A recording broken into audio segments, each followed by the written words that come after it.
Hey guys, Fat Preacher Man here, and just finished with the Xbox One reveal, and I just wanted to talk about it. So here we go. In case you feel like reading my thoughts instead of watching me talk and hearing my melodic tone, my melodic voice, feel free to go to my Facebook page, Fat Preacher Man, and you can read it there. And if you're not already, haven't already liked it, please do so. Also, you can catch me up on Twitter, follow me on Twitter, friend me on Twitter, and you can find it there.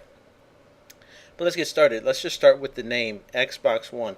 I said it, and I'm gonna say it again. I already had a One system. I had the PS1, great system, loved it, but I've outgrown it. I've outgrown the One. And to me, when I think of Xbox One, I'm going to think back of the original Xbox.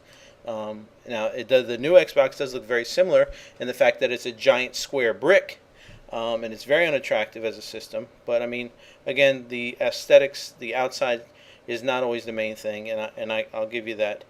But with all that they're hyping up, and all the time that they took, you think they could have came up with a better name. I mean, it's not 720, it's not Durango, it's not even Infinity. Infinity would have been okay, but Xbox One, I think they were just lazy. So there you go. I don't like the name, don't like the way it looks. The controller, I was hoping they would take some steps to improve the controller. Basically, they said there's 40 new points of change on it, but when you look at it, it looks almost exactly the same to me. So that does nothing for me. I've never liked the Xbox controller. It always felt weird in my hands, and I have pretty decent sized hands, so it's not the size of it, it just feels clunky. One good thing is they're finally going to have a Blu-ray player inside the machine, well, and that kind of goes in hand with what it seems that they're doing. It seems like their whole focus is actually switching away from games, at least from this conference. It seems like they're focusing more on TV and sports, which to me doesn't really excite me.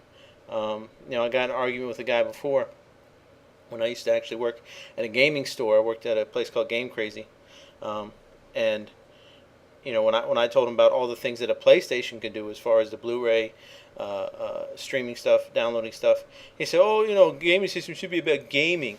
Well, that seems like the exact opposite direction that Microcrap is doing with the crap box.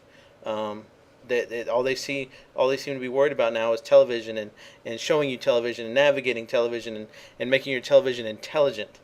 Some of the things they just said just blew my mind, that they could come up with such moronic expressions and sayings. It was really profound for even Xbox people to say things. I mean, and even at the beginning of the whole little video, they showed the devil. I mean, Bill Gates.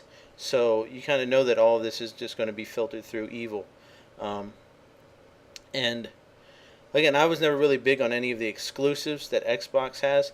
The one exclusive I did really like that the 360 promoted was not really that well received by 360 fans, was Crackdown.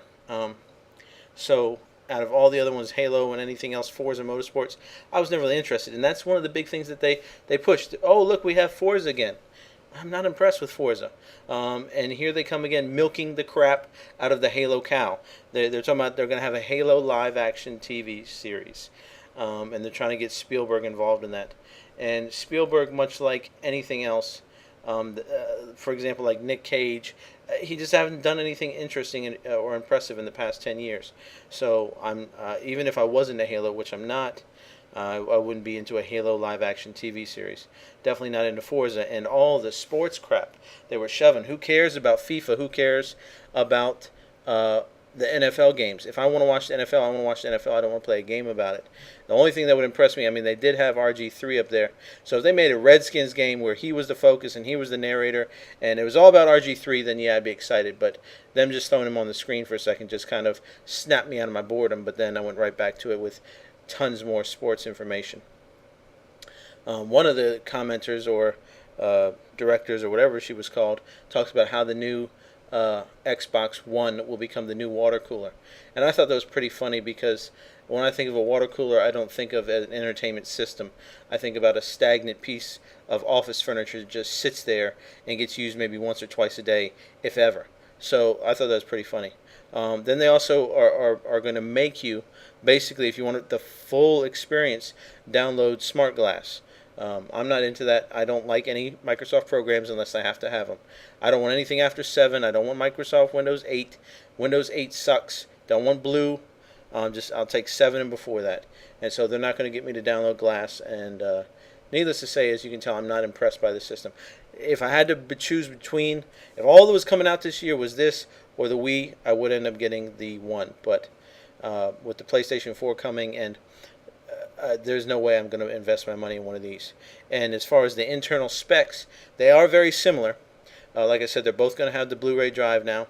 And a lot of the core processors is going to be the same. But the PS4, if you look closely at the specs, is going to be a little bit better. They did say it will come out this year. They didn't give a specific date, just like Sony didn't. But they did reveal the actual system. They did show the controller, and they did show the new improved Kinect. The best thing about it, the thing that it really excited me, really didn't excite me for the 360, was the Call of Duty Ghosts. And I might end up getting that for the PS4 when it comes out, but I won't be getting this, so I won't be getting it on that. And again, the exclusives, they were like, oh, well, we have 15 new exclusives, 15 exclusives in the first year. 8 of them are coming from Microsoft Studios. So again, not impressive. Microsoft Studios has never really done anything to impress me. So them coming out with 8 brand new exclusives of their own doesn't impress me. So that's really about all the hate I have for that today. They said that they will reveal more at E3. Maybe they'll actually talk about other games, real games. And maybe they'll talk about price points. They did talk about Xbox Live a lot, toting it, And it's funny how the problems that they have, like the death of the HD drive and the problems with the original Xbox, where it was so dumbed down and so cheapened that you had to buy all these extras. They didn't even mention that. They tried to tote the Xbox 360 like it was some glorious, marvelous epitome of machinery. And really, it was just this stripped down, bare bones thing where you had to buy, for the original Xbox 360, you had to buy the Wi-Fi add-on. You had to buy the HDD separate HD player that plugged into it. You had to buy the batteries for the controller, otherwise it was plug-in. What? DVD player.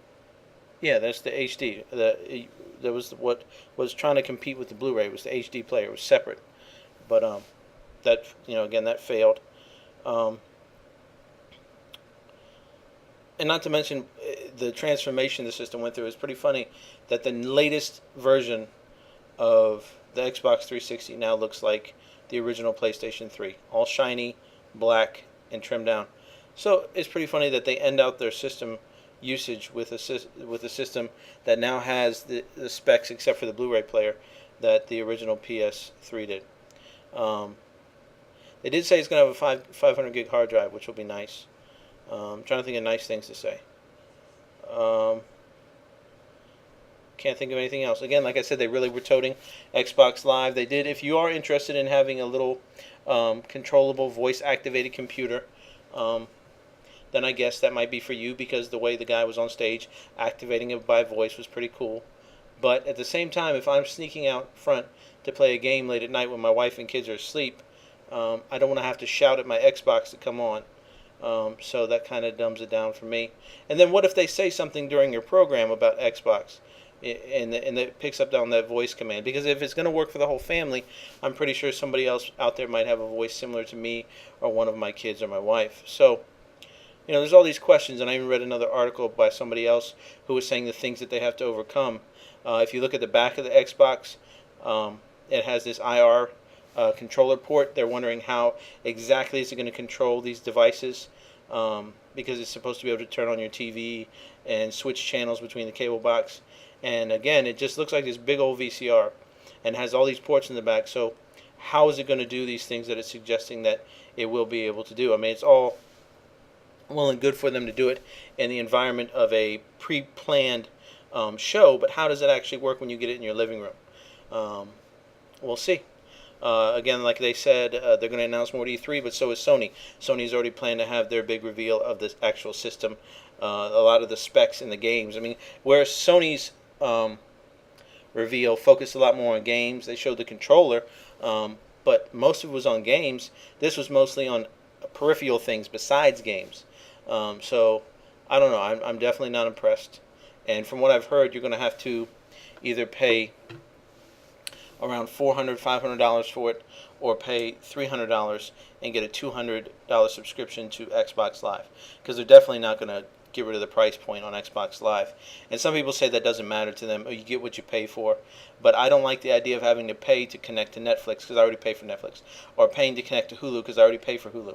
All these things that I already pay for, why, Xbox should at least allow me to connect to those things without paying for the gold membership. Because if I just want to play my system and I just want to use the free things on there, then that should be an option. Especially with the way the economy is and all that they're expecting you to do, investing in a new system, new games, new controllers, all these things. Because again, neither one has really addressed the issue of backward compatibility as far as games, peripherals, any of that stuff. So that's other things that I'd like to hear about. I'm pretty sure I'm going to piss some guys off, but I'd love to hear your comments, your thoughts below. Video response. Hit me up. Hate me. Don't care. Again, this has been Fat Preacher Man. Hope you have a great day, great week. Jesus bless you, and good gaming.